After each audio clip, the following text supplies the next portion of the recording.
और 9 second news में court case से जुड़ी अहम खबरें आपको दिखाते हैं। संसद सुरक्षा में सेंध के मामले में आरोपी नीलम आजाद की जमानत का मामला है। पटियाला हाउस कोर्ट ने नीलम आजाद की जमानत अर्जी पर आज फैसला सुनाएगा। चुनाव में राजनीतिक दलों की मुफ्त योजनाओं की घोषणा के मामले में आज होगी सुनवाई। सुप्रीम कोर्ट पहले 2013 में इसी मसले पर आए अपने फैसले की समीक्षा करेगा। नौकरी के बदले जमीन मामले में ईडी की दाखिल चार्जशीट पर राउंड एवेन्यू कोर्ट में होगी सुनवाई। ईडी ने चार्जशीट में लालू परिवार समेत कई लोगों को आरोपी बनाया। महेंद्र सिंह धोनी के खिलाफ मानहानि केस दर्ज है। आज दिल्ली हाई कोर्ट में होगी सुनवाई। पूर्व कारोबारी भागीदार मिहिर दिवाकर और उनकी पत्नी सौम्या दास ने दर्ज कराया है मुकदमा। दिल्ली के पूर्व मंत्री सत्येंद्र जैन की अस्थायी जमानत पर सुप्रीम कोर्ट ने सुनवाई पूरी की है। 24 जनवरी को आएगा फैसला। इलाहाबाद हाई कोर्ट में मथुरा की शाही ईदगाह मस्जिद विवाद में हुई सुनवाई। कोर्ट ने हिंदू पक्ष ने अब रेवेन्यू सर्वे के लिए अर्जी दी है। मुस्लिम पक्ष ने आपत्ति दाखिल करने का समय मांगा। पटियाला हाउस कोर्ट ने हिजबुल मुजाहिदीन आतंकी जावेद मट्टू को न्यायिक हिरासत में भेजा है। 31 जनवरी तक न्यायिक हिरासत में रहेगा जावेद। पुलिस उसके आतंकी कनेक्शन को खंगालने में जुटी। और अब बात होगी अपराध जगत से जुड़ी खबरों की। महाराष्ट्र के पुणे में एम्बुलेंस में हो रही गांजा की तस्करी। एम्बुलेंस से मिला 1 करोड़ 31 लाख का गांजा। 7 लोगों को पुलिस ने किया है गिरफ्तार। पटना में नशे का इंजेक्शन देकर युवाओं की जिंदगी से खिलवाड़। पुलिस ने 4 युवकों को नशे का इंजेक्शन लेते पकड़ा है। ड्रग्स डिपार्टमेंट मामले की कर रही है जांच पड़ताल। छत्तीसगढ़ के कांकेर में नक्सलियों के खुफिया ठिकानों को पुलिस जवानों ने ध्वस्त किया है। कैंप से बड़ी मात्रा में नक्सलियों के हथियार और विस्फोटक सामान भी बरामद।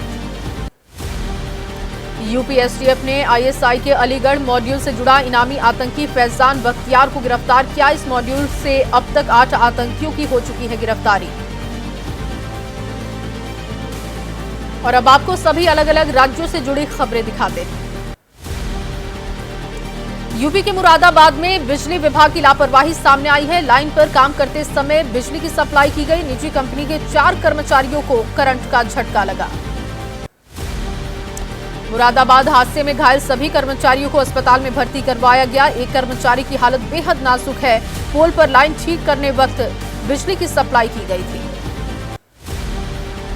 जम्मू कश्मीर के कुलगाम में जंगलों में लगी आग बेकाबू होते दिखाई दे रही है। आग बुझाते समय वन विभाग के 2 कर्मचारी झुलसे। तमिलनाडु के मदुरै में जलीकट्टू उत्सव के तीसरे दिन कई लोग जख्मी हुए। पुलिस के कई जवानों को भी चोट आई है। सभी को अस्पताल में भर्ती करवाया गया।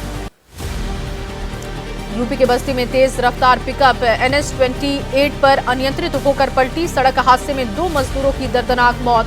5 लोग गंभीर रूप से घायल हुए। गुरु गोविंद सिंह की जयंती पर मनाया गया प्रकाश पर्व। अमृतसर में स्वर्ण मंदिर पर आसमान में आतिशबाजी दिखी। आतिशबाजी से जगमग उठा स्वर्ण मंदिर।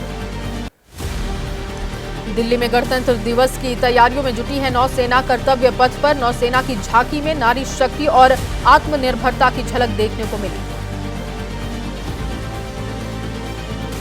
और 9 सेकंड न्यूज में बात अब मौसम से जुड़ी खबरों की। दिल्ली एनसीआर में प्रचंड ठंड और कोहरे की कहर। दिल्ली के पास यूपी के गाजियाबाद में बीती रात घना कोहरा आया। विजिबिलिटी बेहद कम। सड़कों पर गाड़ियां चलाना बहुत मुश्किल। जम्मू कश्मीर के कई इलाकों में कड़ाके की ठंड। शीतलहर की वजह से घाटी में सर्दी। ठंड की वजह से घरों से बाहर निकलना भी मुश्किल।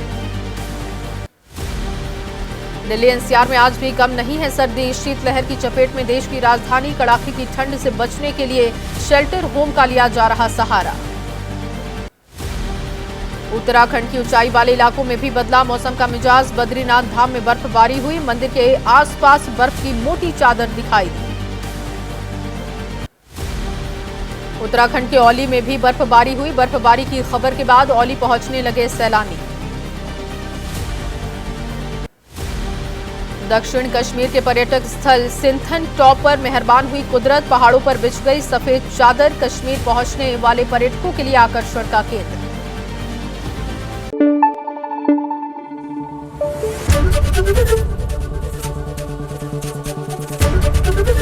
एबीपी न्यूज आपको रखे आगे।